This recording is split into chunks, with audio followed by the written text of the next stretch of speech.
Hello everyone and welcome back to another video from Wake&Tech. In this video, I'm going to show you how to live chat with the Agoda team.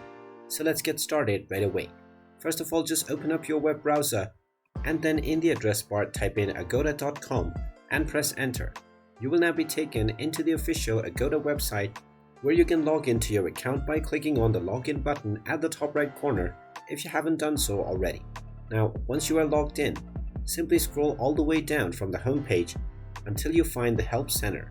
Go ahead and click on it, and this will now take you into the Help Center page. Now, within the Help Center page, you will find the Contact Agoda Customer Service button. Now simply click on this, and you will be directly taken into the Agoda Customer Service chat page.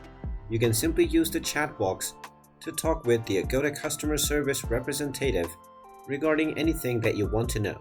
And you can use the Customer Service tab to ask about any question you have for your account. And there you have it. That is how easy it is to contact and chat with the Agoda team.